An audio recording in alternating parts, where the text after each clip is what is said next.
Hanging out here in Syracuse today with a guy you probably know if you ran Mod Lites around 2012, 2013, Ryan Blackburn, second generation driver. Didn't race a lot, but got out a little bit in 2012.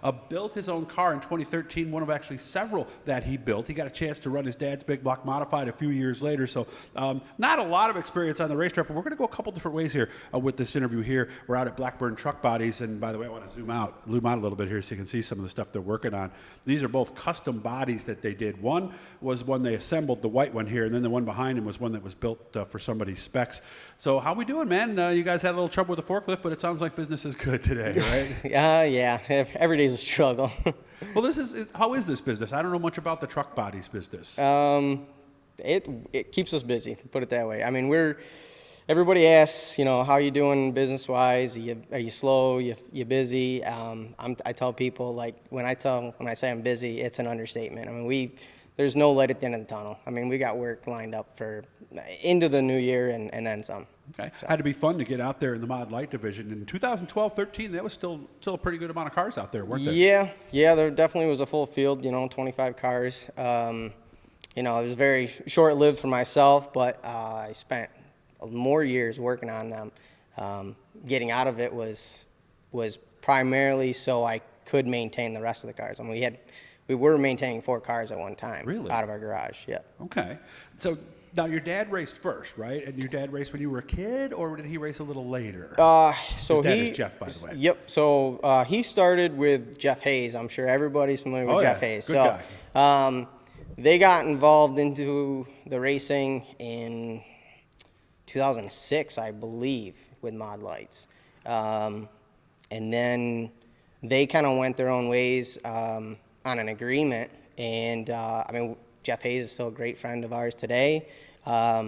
It just was better to go our own ways, and we bought our own car, and 1 car turned into 2 cars, 2 cars turned into 3 cars, and we had 4 cars, and we had to give somewhere, and I was the one doing most maintenance, so I kind of decided to step back and you didn't have time to do all that and drive on a race night as well. Yeah, and right? Imagine trying to maintain 4 Mod Lites and work and sleep somewhere in there. You know? And you're the support staff for them. So, but it's good that you did race before that, because I'm sure that gave you a lot of knowledge that helped you later when the guys would come to you and go, "Hey, I'm having a problem here, Ryan, help me out." Yeah, I'm not saying I may not be the best driver that I was when I was driving, but I feel like I had knowledge. So I feel like someone could tell me, "Hey, the car's doing this," and I could guide somebody in the path to make the right, adjustment to move forward.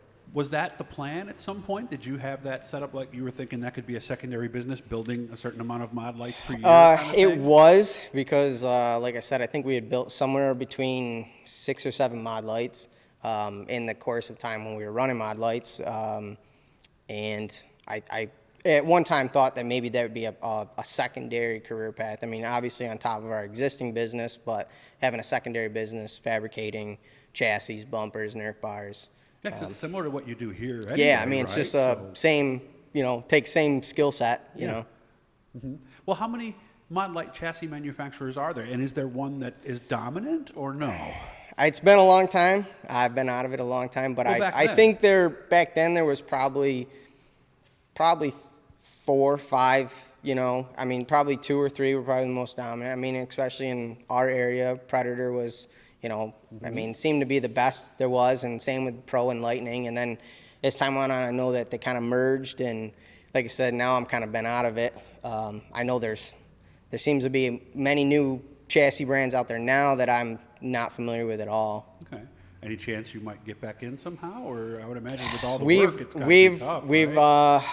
We go to the races every once in a while, and I think to myself, geez, I definitely could see getting back into it. The field's much smaller than it once was. I miss it. Definitely do miss it. I mean, I think as you saw on Facebook, my daughter, we're trying to get her involved in mic rods, and I think saw that the pictures last weekend was your first race, right? Well, yeah. So she went out as a practice lap, so she didn't get to race. It was some trial and error, and they were lucky enough. We were lucky enough to let them use a car so she could make a couple laps. Okay. to see if she showed any interest in it, and I think she's still interested. We had some hiccups along the way, but of course. I think she's still willing to try it again. So. How old is she? She's 6. Okay, good Yep. time to do it. You Yep. want to be a race car driver, or are you looking for this to give her confidence in other, because there's a lot of benefits to racing. Oh at a yeah, I young think age. being able to, I think it builds confidence. I think it, being able to work with others, being able to be hands-on. Teaches you how to deal with You know, disappointment. yeah. I mean, you got to be Especially able to early. understand you're not going to win. Not everybody's going to win. You know, Especially not early. Yeah, and it's you got to be able to accept that you're going to come in second or third or last or whatever Yeah. the case may be. So Sometimes you get dumped and it's not your own fault. yeah, sometimes you don't You even gotta finish deal the with that. race. Yeah. And you got to understand that. And Who that's knows, maybe racing. We'll be building a microd in a. Yeah, we've talked talked about it. about We it? talked about it. We said, well, maybe we'll get one, copy it, and sell it, and we'll run our own brand or our own design concept. But I do have a younger daughter. She's 1, and I think she's more of a wild child. So she's. I think She might if have we two get of them in a couple involved, years. if I get them both involved, that I think I'm opening up a can of worms to get us back into racing. I don't know if that's what I want to do or not Yeah. full time, but I do know it. If you focused on racing, it became a full-time job. One of the things you guys know, if you've been on my channel before, we'd like to talk, especially to young people, about skills they can get that can benefit them long term in life. And I've heard this from you. We talked earlier, so he knows this question's coming.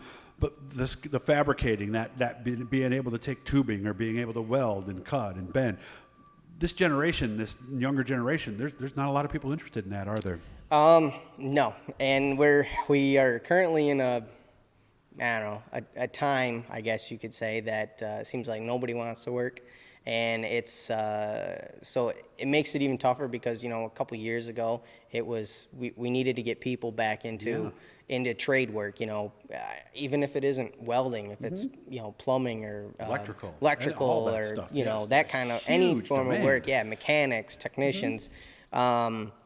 And now we need it even more than we've needed it in the past. And I'm sure everybody drives around everywhere. They see a sign that says we're hiring now, or Would you be willing to train somebody? Oh, Are absolutely. there opportunities for Absolutely. kids who, yeah? I'm very open to train somebody. Because I feel like here we have a way of trucks leaving. We have expectations. We are a small family-ran company, so Yes, 4 it is employees, important yeah, that our reputation stays at the best it can be. So yeah, we're very open to train somebody to the way we'd like things to leave here. Right over here on Thompson Road, right across from the burned area, and Syracuse Haulers, right in Yeah. an area of a lot of people who have a lot of racing ties, right? in Yeah, this area lots here. of racing ties, so all in this area. But So look them up, guys. Blackburn Truck Bodies. Good to see you. Hit the blue E, guys, and subscribe. Every time we're talking to somebody cool or trying to learn something like we did today. So real nice to catch up with you, man. And when you're going to Brewton sometime, give me a shout. I'll come on over and say hi, okay? okay, we'll.